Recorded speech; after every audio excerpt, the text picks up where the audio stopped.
ये शायद मैं आप लोगों को बता चुकी हूँ ना, बताई हूँ कि नहीं बताई? बताएं बताएं। ओके,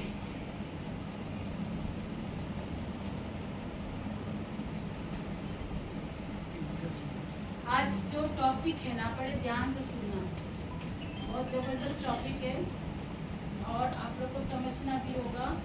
हो सकता है कुछ लोगों के ऊपर से पार भी हो जाए, लेकिन मैं बिलीव करती हूँ कि प्रभु आज आप लोग को सिखाएगा और समझाएगा।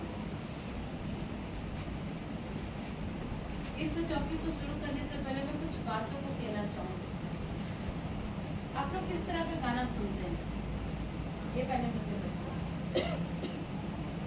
आपको पता है, हो सकता है मैं ये बात बोलूँगी तो मेरा चैनल को बंद भी कर दे, मुझे इसका फर्क नहीं पड़ता है, लेकिन मैं सच को सच बोल के रहूँगी। ये फिल्मी गाने हैं क्या? डेविल की रचना, और हम लोग उसी को सुनते हैं, उसी को गाते हैं, उसी को अपने वॉलपेपर में लगाते हैं, स्टेटस में लगाते हैं। तो पता है वो इम्पैक्ट होता है आपके जीवन में, और आप उसको सुनते हो और वो आपकी ब्लेसिंग को लेकर चला जाता है। आपको पता है इसीलिए अगर आप रियलिटी में प्रभु के साथ चल रहे हैं, आप सिस्टर ज्योति को धोखा मत दीजिए। मैं आपको बोलती हूँ, सिस्टर ज्योति को धोखा देकर कुछ नहीं मिलेगा। सर्वशक्तिमान परमेश्वर खड़ा है। मैं आप लोग को एक चीज बता रही, एकदम हम लोग अंत के करीब है। हमारा प्रभु कभी भी किसी भी वक्त पहुंच जाएगा, और वो सारी चीजें होना प्रारंभ हो चुकी हैं। सारी चीजें मैं बहुत जल्दी बताऊंगी हमारे परमेश्वर के आने के कौन कौन से सिम्टम्स हैं, लेकिन हमारा परमेश्वर एकदम करीब है, कभी भी किसी भी वक्त में आ जाएगा। लेकिन एक चीज कहूँगी, ये आप जो फिल्मी गाने सुन रहे हैं ना, इसको स्टॉप करिए। ये फिल्मी गाना आपको परमेश्वर के करीब लेकर नहीं जाएगा। आप फिल्मी गाने को सुनेंगे तो होली स्पिरिट को नहीं फील कर पाओगे। आप अगर परमेश्वर के गीतों को सुनोगे ना, तो आप पवित्र आत्मा से भर जाएंगे। आपका हर एक दुख, हर एक कष्ट हट जाएगा। ये निर्णय आपका है, मैं आपको में से किसी को फोर्स नहीं कर सकती। ये आपकी लाइफ है, आपका जीवन है। पर एक परमेश्वर की सेविका और एक दासी होने के नाते प्रभु ने मुझे वचन को शुरू करने से पहले बोला कि इनको बोलो कि क्या सुनते हैं। कई बार हम लोग क्या करते हैं ना, जैसे देखो किसी का ब्रेकअप हो जाता है तो क्या करता है, फिल्मी गाने को लगा देते हैं, दिल मेरा तोड़ दिया उसने बुरा क्यों।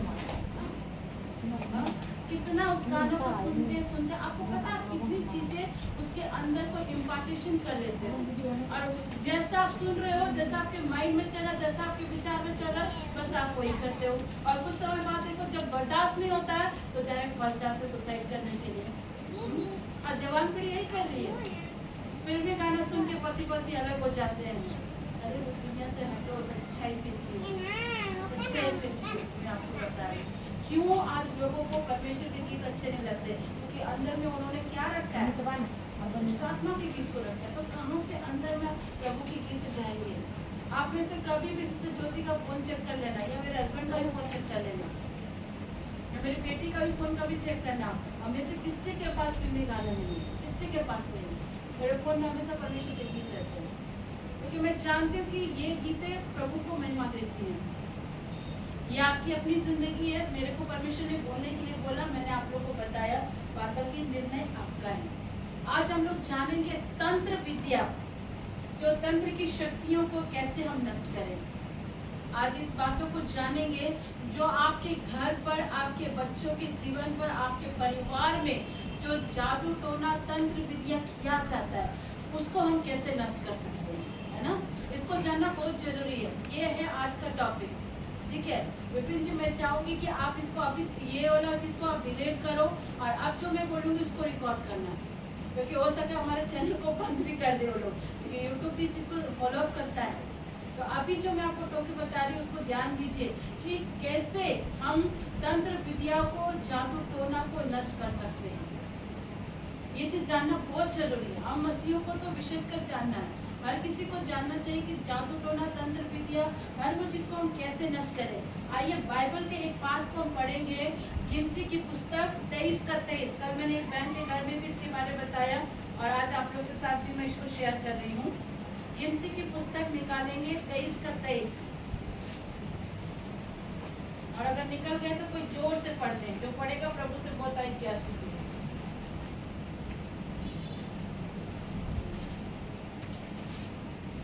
निश्चय कोई मंत्र याकूब पर नहीं चल सकता और इस्राएल पर भी कहना कोई अर्थ नहीं रखता। परंतु याकूब और इस्राएल के विषय में अब यह कहा जाएगा कि ईश्वर ने क्या ही विचित्र काम किया है। अपना दाहिना हाथ उठा कर कहिए, निश्चय ही कोई भी तंत्र मंत्र जादू टोना मुझ पर नहीं चलेगा। इज़राइल का बाबी कहने वाला कोई भी अर्थ नहीं रख सकता। इज़राइल का कोई भी बाबी कहने वाला कोई अर्थ नहीं रखता। इसलिए कोई भी जादू टोना कोई भी तंत्र विद्या मेरे परिवार पर, मेरे घराने पर, मेरी पीढ़ी पर कभी नहीं चल सकता। यीशु के नाम में आमीन आमीन आमीन आमीन। हमने घोषणा करी, पता है याकूब के घराने पर कोई भी जादू टोना तंत्र विद्या नहीं चल सकती। मैं बराबर बताती हूँ कि जादू टोना में इतनी शक्तियाँ नहीं है भाई। अगर जादू टोने में इतनी शक्तियाँ होती तो हमारे आर्मी भाइयों को आज बॉर्डर में लड़ने की आवश्यकता नहीं पड़ती। ठीक है, परमेश्वर के आज इन बातों को जानेंगे वचनों से। आज हम जानेंगे कि हम जादू टोना तंत्र विद्या की शक्ति को कैसे खत्म करें। आइए चीजों को जाने। कुछ एक पॉइंट मैं आपको बताऊंगी, अगर आप डायल लाए हैं तो लिख सकते हैं इन पॉइंटों को। पहला पॉइंट जो है, अपने जीवन को समर्पित करें, अपने आप को पूरी तरह से प्रभु में समर्पित करें। जादू टोना की शक्तियों से, तंत्र विद्या से अगर निकलना है तो सबसे पहले अपने आप को प्रभु में पूरी तरह समर्पित करें। हालेलुया। अपने आप को प्रभु में सरेंडर करना बहुत जरूरी है। आप अपने घर से, अपने परिवार से, अपने बच्चों के जीवन से, अपने फैमिली से इस तंत्र विद्या को, इस जादू टोना को निकालना अगर चाहते हैं तो सबसे पहले अपने आप को पूरी तरह से प्रभु में समर्पित करने की आवश्यकता है। 50-50 नहीं, पूरी तरह प्रभु में अपने जीवन को समर्पित करिए। और जब आप सरेंडर करते हैं तो परमेश्वर आपको एक बल देता है। वो आपको एक क्या करता है, जब आप प्रभु में आप सरेंडर हो जाते हो ना, तो आप परमेश्वर को ऑनर करते हो और प्रभु को कहते हो कि प्रभु अब मुझसे कुछ नहीं होगा, सब कुछ आपके द्वारा होगा और आप मेरे लिए करेंगे। और जब आप अपने आप को प्रभु में सरेंडर करते हैं, प्रभु में अपने आप को समर्पित करते हैं, तब आप ये कहते हैं कि प्रभु इस घर का मालिक, इस घर का ऑनर आप हैं, आप है मालिक। आज आपको छोटी छोटी चीजों में, हर उस जगह में आपको प्रभु को देना पड़ेगा। हर वो चीज प्रभु में आपको सरेंडर करना पड़ेगा। चाहे वो आपका घर हो, चाहे वो आपका प्रॉपर्टी हो, चाहे वो आपके बाल बच्चे हो, चाहे वो आपका बिजनेस हो, चाहे कुछ भी चीज हो, हर एक चीज को आपको प्रभु में समर्पित करना। घर का छोटे से छोटी चीजों को भी, हर एक चीज को, फैमिली को, प्रॉपर्टी को, घर को, बिजनेस को, आप जो काम कर रही हो, आप जो अपने आप में क्या सोच रहे हो, उन हर एक चीज को प्रभु में आपको समर्पण करने की आवश्यकता है। ये फर्स्ट पॉइंट है। जब आप प्रभु में अपने आप को सरेंडर करते हैं और प्रभु में रहने वाला कोई भी काम, तो प्रभु में जब आप रहते हैं, प्रभु की हर वो चीजों को करिए। और जब आप ये करते हैं तो प्रभु में रहने वाले व्यक्ति के अंदर कोई कमी नहीं होती है। जब आप अपने परिवार को, अपने बच्चों को, अपनी जिंदगी को, अपने पति को, अपने बिजनेस को, हर एक चीज को, छोटी से छोटी चीज को जब आप परमेश्वर को समर्पण कर देते हैं तो परमेश्वर कहता है जो प्रभु में रहते हैं उनको किसी बात की कभी भी कमी नहीं होती है। दूसरा पॉइंट, आत्मिक युद्ध में लड़ते रहना होगा। मैं आपको बता रही हूँ, दूसरा पॉइंट है आत्मिक युद्ध में आपको लड़ने की आवश्यकता है। हर दिन इसमें पता है, हर दिन शैतान हमारे ऊपर कई एक तीर भेजते, 1 लाख कितना समथिंग तीर प्रतिदिन वो हमारे घर परिवार, हमारे जीवन पर छोड़ता है। इस चीज को जाने में पूरा काउंट याद नहीं कर पा रही, लेकिन 1 लाख समथिंग कुछ वो तीरों को प्रतिदिन, एक दिन की बात है, प्रतिदिन वो सारे तीर छोड़े जाते हैं। इसीलिए हमें आत्मिक युद्ध पर तैयार रहना पड़ेगा। हमेशा हमें लड़ने देता है। मतलब किस तरह की लड़ाई? मारपीट वाली लड़ाई? No no no no. हाँ, पति पत्नी एक दूसरे फाइटिंग करो वाली लड़ाई नहीं, सास बहू वाली लड़ाई नहीं, माँ बेटी वाली लड़ाई नहीं। आत्मिक लड़ाई का मतलब है प्रार्थना में रहना। और जब आप प्रार्थना में रहते हैं, वचनों को पढ़ते हैं, तो आप उसको हराते हैं। यीशु की स्तुति हो, यीशु को धन्यवाद। पूरे परिवार को, जब मैंने आप लोगों को हमेशा नेक्स्ट फ्राइडे बताया कि किस तरह एविल स्पिरिट आपके स्पॉइल करके जाती है। इसीलिए हर दिन हर सुबह अपने आप को, अपने परिवार को, अपने बिजनेस को हर एक जगह पर यीशु के लहू का बाड़ा लगाना बहुत जरूरी है। और जब प्रभु यीशु का लहू का बाड़ा लगाते हैं तो आप एक आत्मिक युद्ध में विक्ट्री को भी पाते हैं। इसलिए प्रतिदिन आपको आत्मिक युद्ध लड़ना पड़ेगा। आत्मिक युद्ध क्या है? प्रार्थना, वचन, उपवास। जब आप ये करते हैं तो आपके घर से जागृत होने की शक्ति, सब कुछ नष्ट होने के लिए प्रभु तैयार करता है। तीसरा पॉइंट है, ध्यान दीजिएगा, तीसरा जो पॉइंट है, पवित्र आत्मा के साथ अपना संबंध को बनाना, होली स्पिरिट के साथ अपने संबंध को बनाए रखना। यह है तीसरा पॉइंट। जब आप पवित्र आत्मा के साथ अपना रिलेशनशिप बिल्डअप करते हैं, प्रार्थना में, वचन में, दुआ में, जब पवित्र आत्मा के साथ अपना संबंध को बनाते हैं ना, पवित्र आत्मा आपको अगुवाई करता है कि आने वाले समय में क्या घटना होगी, या इस समय तुम्हारे घर में कौन क्या कर रहा है, क्या स्पिरिट काम कर रही है, ये होली स्पिरिट आपको बताएगा। ये होली स्पिरिट आपको जानकारी देगा कि आपके घर में कौन व्यक्ति आ रहा, कौन नहीं आ रहा। आज आपको पता है, आज दोपहर में हमारी एक दीदी आती है, दूर से, रांची से आती है, हर शुक्रवार आती है। उनको भी जब मैंने इन बातों को बताया तो उन्होंने मुझे कहा, सिस्टर आपने जो कहा एक एक बात को मैंने फॉलो अप किया और मैंने देखा कि हमारे घर में कुछ भी ऐसा चीज हो रहा, परमेश्वर मुझे पहले नॉक करके बता दे रहा है। हालेलुया, यीशु की स्तुति हो, यीशु को धन्यवाद। जब आप पवित्र आत्मा के साथ संबंध बनाते हैं ना, परमेश्वर आने वाले हर इंसिडेंट को, आने वाली हर घटनाओं को ईश्वर पिता पहले से आपको बताता है। क्योंकि यशायाह में एक जगह लिखा है कि जो भी घटनाएं होंगी प्रभु छुपा कर नहीं रखता है, प्रभु पहले से इसे जानकारी देता है, या तो प्रभु के दासदासी के द्वारा, या तो वचन के द्वारा, या तो स्वप्न और दर्शन के द्वारा परमेश्वर इन चीजों को बताता है। इसलिए अपना संबंध पवित्र आत्मा के साथ रखना बहुत जरूरी है। और जब आप पवित्र आत्मा के साथ संबंध रखेंगे तो आपके घर में कौन सा स्पिरिट आ रहा है, कौन व्यक्ति क्या मनसा लेकर आ रहा है, ये चीज आप जान जाओगे। ऑटोमेटिक पवित्र आत्मा आपके कानों में बोलेगा, उसकी आवाज आप सुनना, वो बताएगा कि वो व्यक्ति सही मनसा लेकर नहीं आ रहा है, वो व्यक्ति सही इच्छा को लेकर नहीं आ रहा है, वो चीजों को वो बताएगा। हालेलुया, यीशु की स्तुति हो। चौथा पॉइंट है कि आपका प्रेयर रुकना नहीं चाहिए। हालेलुया। हाँ, चौथा पॉइंट को नोट करेंगे, जो लोग नोट लिखते हैं उनको मैं बता दे रही हूँ। आगे लिखिए, प्रार्थना कभी भी रुकना नहीं चाहिए। एक व्यक्ति किसके द्वारा जाना जाता है पता? प्रार्थना के द्वारा।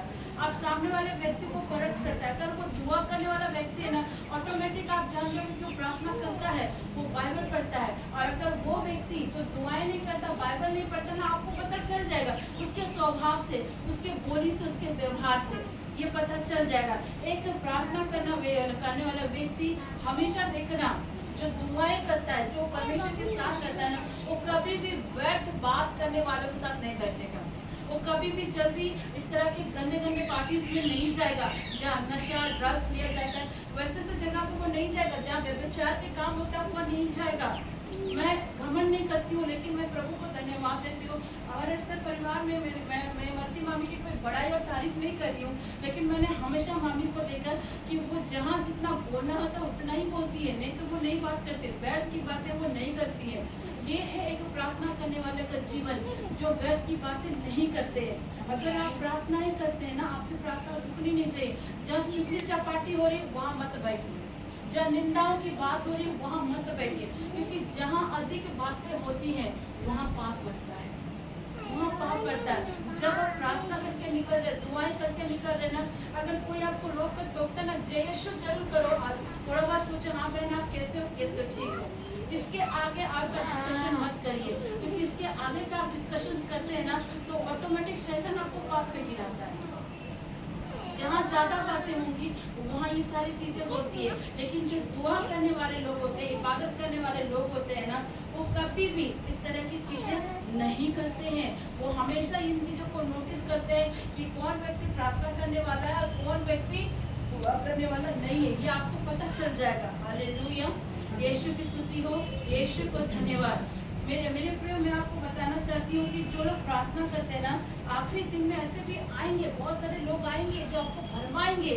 अभी रिसेंटली देखिए माता यरूशलेम वाले लोग होंगे, वो लोगों का कहना है कि प्रभु यीशु मसीह और दुल्हन भी आ चुका है। ऐसा नहीं है भाई, आप एक वचन को कोट करके नहीं कर सकते। भरमाने वाले लोग बहुत आएंगे। हमारा प्रभु यीशु मसीह बादलों पर आएगा, वो भी कब? तुरही की एक आवाज होगी और उस आवाज को सुनने से ही आप समझ जाना हमारा प्रभु यीशु मसीह आ रहा है। हमारा प्रभु यीशु मसीह, उनका माता यीशु वालों ने कहा है कि प्रभु यीशु मसीह और दुल्हन आ चुकी। नो, दुल्हन हम है, दुल्हन प्रभु ने हमें कहा है। ठीक है, वो लोग एक वचन को लेके कोट कर, ये गलत बात है। वो लोग मेरे पास आए थे और उन्होंने मुझे वचन को दिखा कर बता रहे ऐसा है वैसा। मैंने उनकी बातों को सुना, मैंने उनसे आर्ग्यूमेंट नहीं कहा। मैंने कहा ठीक है भाई, प्रभु आपको आशीष दे, क्योंकि आर्ग्यूमेंट करने से लड़ाई होगी, आर्ग्यूमेंट करने से प्रभु का नाम खराब होगा। उससे अच्छा जय यीशु, प्रेज द लॉर्ड। ठीक है, ये लोग भरमाने वाले लोग आएंगे, लेकिन जो दुआएं करते, प्रार्थनाएं करते, उनको पता है कि प्रभु यीशु मसीह का आना कब होगा। प्रभु ने वो साइन दिया है कि कब वो आएगा। जब प्रभु यीशु मसीह आएंगे ना, उन्होंने कहा जैसे जब प्रभु यीशु मसीह बादलों पे उठा लिए गए थे और वहाँ पे चेले लोग देख रहे थे, तो चेले लोगों को स्वर्गदूत ने क्या कहा? क्या देखते हो? जैसे तुम यीशु को बादलों पे जाते हुए देखे, वैसे ही वो बादलों में दोबारा आएगा। हालेलुया, यीशु की स्तुति हो, यीशु को धन्यवाद। इसके लिए अपना समय सबसे ज्यादा वचन और आराधना में गुजारें। हालेलुया, यीशु की स्तुति हो, यीशु को धन्यवाद। अब बारी है 5वें पॉइंट की, सपना। जो हम लोग सपने देखते हैं, ड्रीम्स।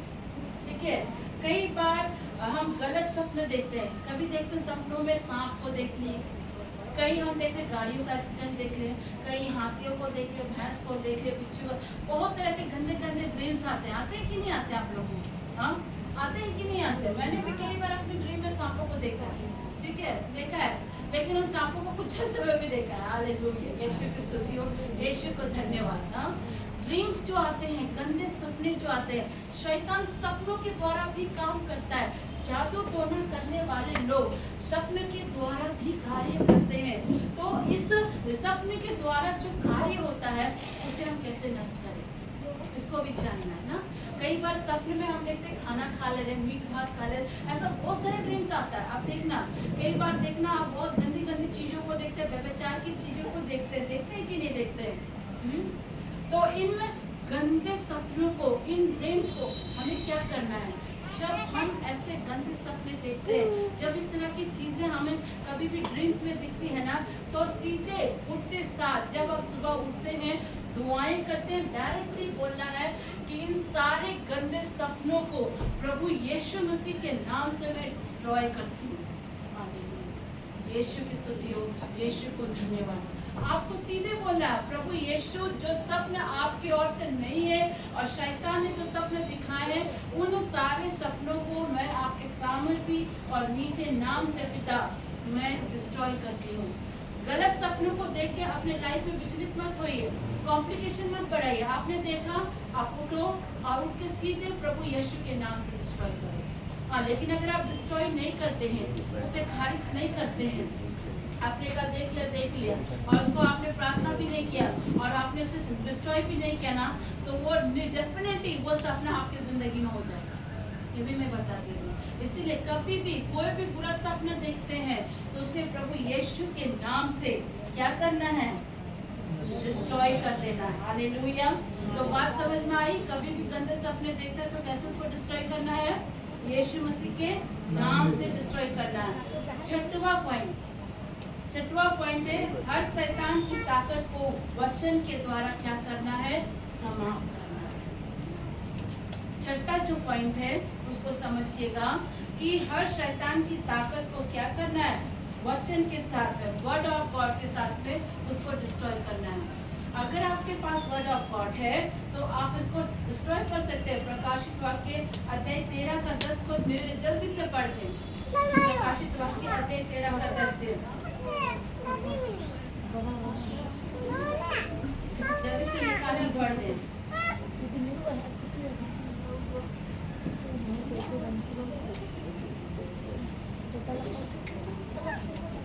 जिसको कैद में पढ़ना है वह कैद में पड़ेगा, जो तलवार से मारेगा अवश्य है कि वह तलवार से मारा जाएगा।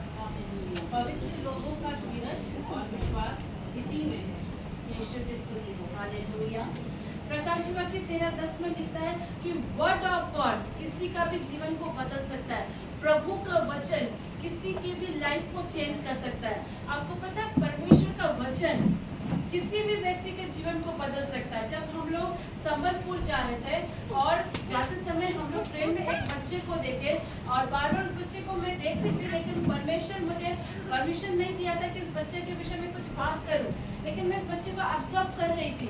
पर हमारे साथ संध्या दीदी गई थी और संध्या दीदी से रहा नहीं गया और उसने क्या किया, वचन के द्वारा उस बहन से बात की।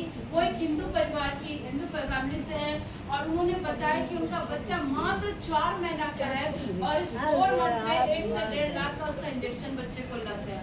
हमने पूछा ऐसा क्या हो गया जो आपके बच्चे को इतना इंजेक्शन लगा, वो भी 4 मंथ का बेबी को। उन्होंने कहा कि आप सभी जानते हैं कि हिंदू परिवार में क्या होता है, बच्चा होने के बाद छठियार मनाया जाता है, छठी किया जाता है और उस छठी में ही उस बच्चे को लोग देखने आए थे और जब से बच्चे को देख कर गए उसके बाद से बच्चा बीमार पड़ गया। वो बच्चा को ज्यादा गर्मी भी बर्दाश्त नहीं होती है, ज्यादा सर्दी भी बर्दाश्त नहीं होती। बच्चे को प्लीज आप थोड़ा बाहर रखिए, मैं डिस्टर्ब हो जाती हूँ। ये बच्चे हमारे आने वाले भविष्य हैं, इसलिए कृपया थोड़ा सा शांत रखें। उन्होंने बताया कि ना वो बच्चा धूप बर्दाश्त कर पाता है, ना ठंडा बर्दाश्त करता है, ना गर्मी बर्दाश्त कर पाता है। तब दीदी ने बताया कि किस तरह प्रभु ने उनके जीवन में काम किया। वो खुद भी एक हिंदू बिहारी फैमिली से और प्रभु ने उनके जीवन में काम किया। ये बातें जब दीदी ने बताया थी कि वचन किसी के भी जीवन को बदलता है, और जब ये बातें दीदी ने प्रभु के वचन से उन्हें बताया, उन्होंने मेरा नंबर लिया। मैंने कहा ठीक है, आपने 1 से 1.5 लाख अपने बच्चे के पीछे खर्चा किया, लेकिन एक बार हमारे प्रभु पे विश्वास करना, आपको पैसे की नीड नहीं पड़ेगी। हमारा प्रभु प्रेम में चंगाई देता। हालेलुया, यीशु की स्तुति हो, यीशु को धन्यवाद। और जब उन्होंने मेरा नंबर लिया और दूसरे दिन उन्होंने मुझे फोन नहीं किया, तीसरे दिन भी वो फोन नहीं किया। हम लोग संबलपुर से लौट कर आए, उसके बाद भी उन्होंने फोन नहीं किया। लेकिन ठीक 2 दिन पहले वो भाई मुझे फोन करके बोलते, दीदी मैं माफी चाहता हूँ, आपको मैं एट द टाइम फोन नहीं कर पाया, लेकिन मैं ट्रेन ड्राइवर हूँ तो मुझे इतनी समय नहीं हो पाती है। पर इस समय हम लोग आपकी बातों को बहुत ध्यान से सुने और हमें फेथ है कि आप प्रार्थना करोगे तो मेरे बच्चे को हीलिंग मिल जाएगी और मेरा बच्चा इस समय दूध नहीं पी रहा है, वो दूध पीने लग जाएगा। मैंने उनसे कहा भाई आपके विश्वास ने ही आपके बच्चे को चंगा कर दिया। फिर हमने दुआएं की और उसके लिए हमने प्रार्थना कर, मैंने कहा कि आप विश्वास से अपने बच्चों को वो आशीष का तेल लगाओ, आशीष का पानी पिलाओ और आप देखना प्रभु किस तरह से काम करेगा। हालेलुया, यीशु की स्तुति हो। वचन किसी का भी जीवन को बदल सकता है, वचन किसी का भी जीवन को चेंज कर सकता है। इसीलिए शैतान को अगर हराना है और जादू टोना की शक्तियों को नष्ट करना है तो आपके पास वर्ड ऑफ गॉड होना चाहिए। प्रभु यीशु मसीह भी जब 40 दिन उपवास करके जंगलों में थे तो शैतान वो आया था, प्रभु के पास आया था, उससे कहा था कि तू अगर परम प्रधान का बेटा है तो इस पत्थर से कहता है ये क्या हो जाए, रोटी बन जाए। तो क्या प्रभु यीशु मसीह वहाँ छड़ी लगाए थे? क्या उनको डांटा तो सब मारा था? उसने क्या कहा? लिखा है प्रभु के वचन में, मनुष्य केवल रोटी से नहीं प्रभु के मुख से निकले एक एक वाणी से जीवित रहेगा। हालेलुया, यीशु की स्तुति हो। प्रभु ने शैतान को कैसे हराया? वचन के द्वारा, वचन के द्वारा। आप जादू टोना की शक्तियों को भी इसी तरह से डिस्ट्रॉय कर सकते हैं वचन के द्वारा। पर इस वचन को जानने के लिए आपको बाइबल पढ़ने की आवश्यकता है। यशायाह 54:17 में लिखा है, जितने हानि के हथियार मेरे परिवार के विरुद्ध, मेरे घराने के विरुद्ध, मेरे बच्चों के विरुद्ध या मेरे बिजनेस के विरुद्ध बनाए गए हैं, उसे प्रभु के नाम से मैं क्या करता हूँ? डिस्ट्रॉय करता हूँ। वर्ड ऑफ गॉड बहुत जरूरी है। अब वचन के द्वारा भी शैतान को आप क्या कर सकते हैं? हरा सकते हैं। आराधना स्तुति के द्वारा भी बहुत सारे बंधन टूट जाते हैं मेरे प्रियो। आराधना और स्तुति, हमारा परमेश्वर वचन संहिता में लिखता है, बताता है कि आराधना, जब हम स्तुति करते हैं, आराधना करते हैं तो उस स्तुति रूपी सिंहासन में प्रभु विराजमान होता है। आराधना के द्वारा बहुत सारे बंधन टूटे हैं। पौलुस और सीलास जब आराधना कर रहे थे ना, पूरे कैदी ने, जितने सारे कैदी थे सबके बंधन टूट गए थे, पूरा बंदी गृह डोल गया था।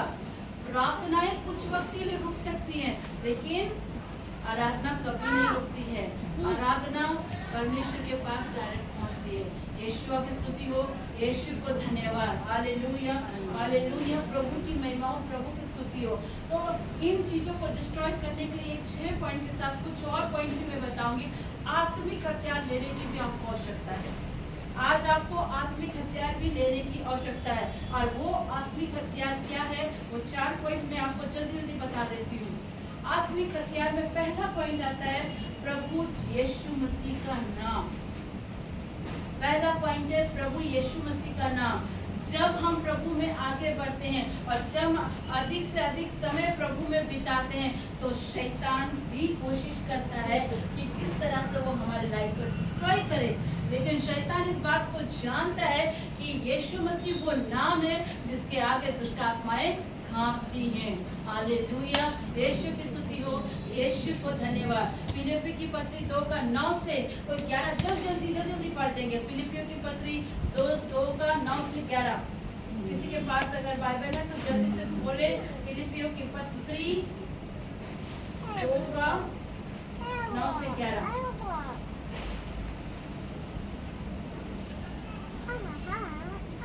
अगर मिल गया तो जल्दी से पढ़ देंगे। कारण परमेश्वर ने उसको अति महान हित किया और उसको यह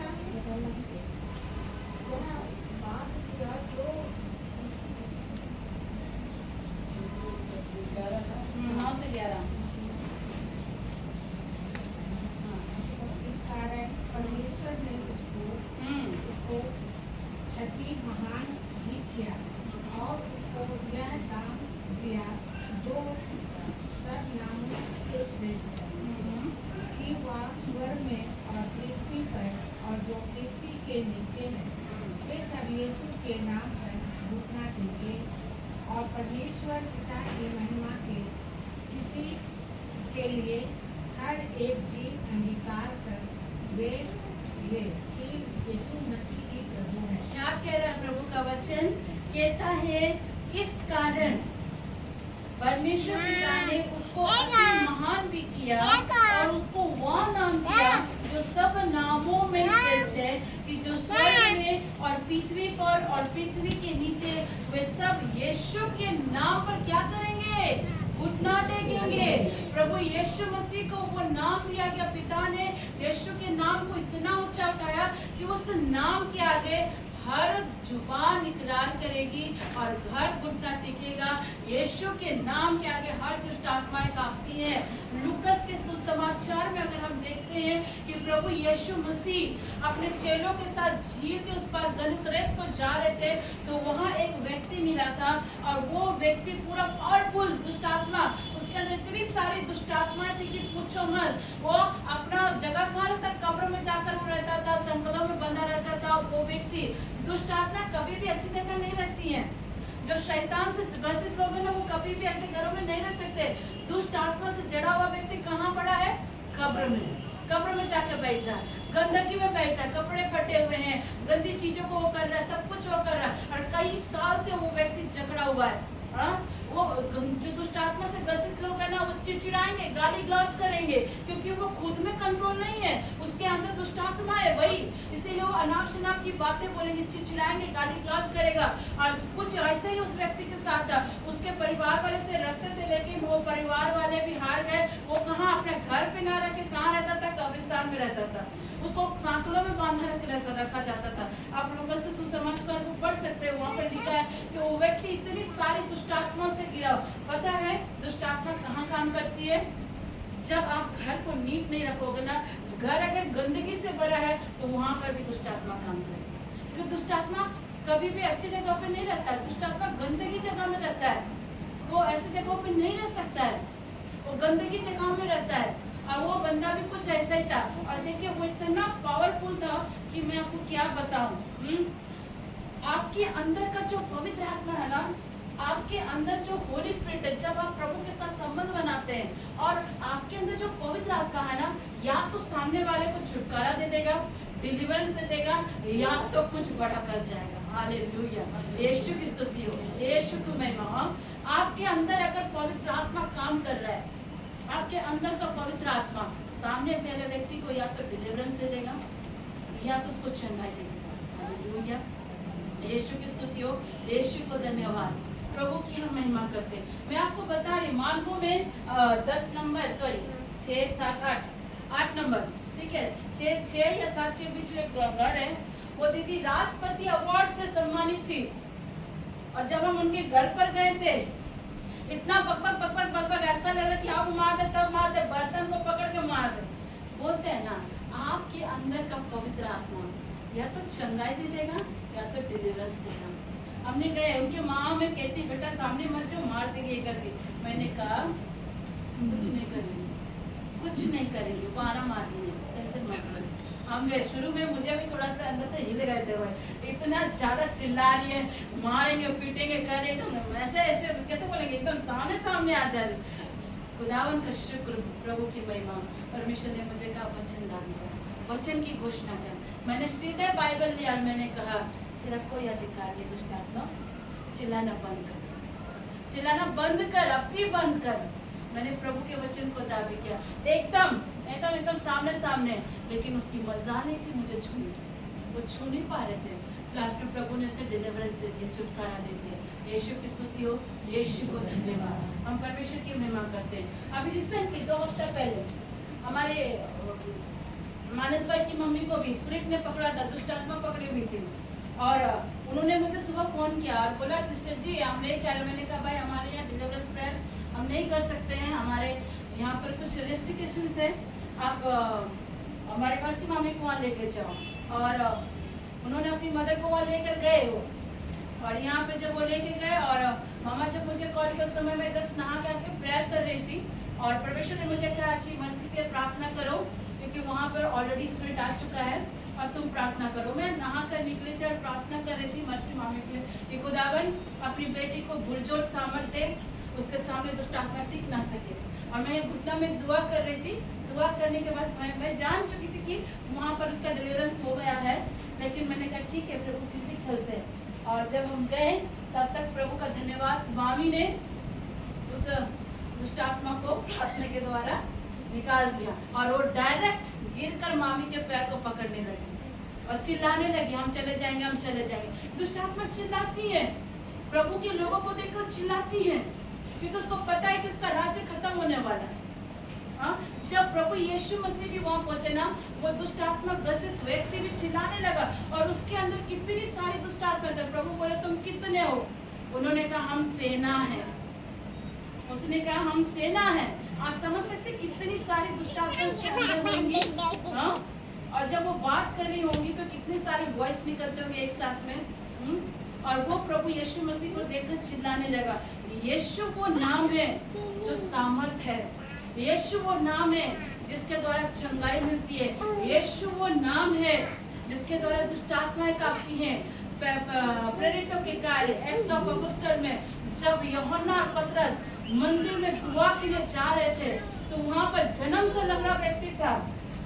उनको देखकर पतरस और यूहन्ना ने क्या कहा? मेरे पास न तो सोना है न चांदी है, लेकिन जो मेरे पास है वो मैं तुझे देता हूँ। और प्रभु यीशु मसीह के नाम से क्या कहा? चल उठ। और फिर यीशु के नाम से वो जन्म का लंगड़ा क्या हुआ? चलने फिरने लगा। हालेलुया, यीशु की स्तुति हो, यीशु को धन्यवाद। प्रभु की स्तुति। यीशु वो नाम है, ये आत्मिक हथियार है आपके जीवन में, प्रभु यीशु मसीह का नाम। हालेलुया, क्योंकि बाइबल फिलिप्पी की पत्री 2:9 से 11 में लिखा है प्रभु यीशु मसीह को वो नाम दिया गया जिसके आगे हर घुटना और हर जुबान इकरार करती है कि प्रभु यीशु मसीह क्या है? परमेश्वर है। आमीन। स्तुति हो, प्रभु की स्तुति हो। दूसरा हथियार मैं दे रही हूँ भजन संहिता 139 निकालने। भजन संहिता 149 का 6 से 9 कोई पढ़ दे जल्दी।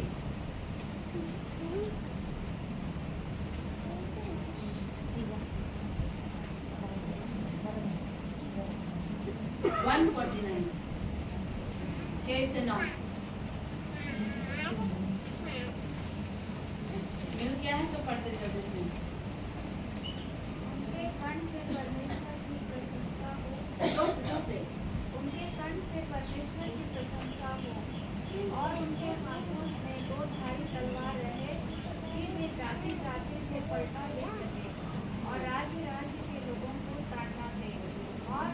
राजाओं को सखालों से और उनके प्रतिष्ठित पुरुषों को लोहे की बेड़ियों से जकड़ रखे और उनको ठहराया व दंड दे। इससे सब भक्तों की ऐसी प्रतिष्ठा होगी या किसी करें। यस, लिखता है यहाँ पर 6:9 से मैं पढ़ती हूँ। उनके कंठ से परमेश्वर की प्रशंसा हो और उनके हाथों में 2 तलवारी तलवार रहे कि वे जाति जाति से पलटा ले सके और राज्य राज्य के लोगों को दाड़ न दे और उनके राजाओं को सांकलों से और उनकी प्रतिष्ठा पुरुषों की लोहे की बेड़ियों से जकड़ा रहे और उनको ठहराया हुआ दंड दे। उसके सब भक्तों को ऐसी ही प्रसिद्धता होगी। यह की स्तुति करो। Hallelujah, high praise worship. पता है आराधना, आप जब बाइबल बताती कि परमेश्वर ने मुझे और आपको चुना है उसकी आराधना करने के लिए, उसकी स्तुति करने के लिए। हमारा परमेश्वर स्तुति रूपी सिंहासन में विराजमान है। आपको पता है, ये मत सोचो कि मेरा गला अच्छा नहीं है, मुझे इंस्ट्रूमेंट बजाने नहीं आता है, नथिंग, ये सब कोई इशू नहीं है। जरूरी है कि एक लाइटिंग होगा, ये होगा तो बस नो। परमेश्वर कहता है, परमेश्वर आत्मा और सच्चाई से आराधना करने वाले लोगों को चुनता है। जब आप आत्मा में होकर आराधना करते हैं, जब आप आत्मा में होकर प्रभु को महिमा देते हैं, प्रेज करते हैं, वर्शिप करते हैं, परमेश्वर कहता है जादू टोने की शक्ति आपको मिल जाती है। हालेलुया, यीशु की स्तुति हो, यीशु को धन्यवाद। लिखा है ना एक जगह, आराधना में है छुटकारा, आराधना में है चंगाई, आराधना में है छुटकारा, आराधना में है चंगाई, शरीर प्राण आत्मा में शांति आनंद देता है, जान से भी प्यारा प्रभु। शरीर प्राण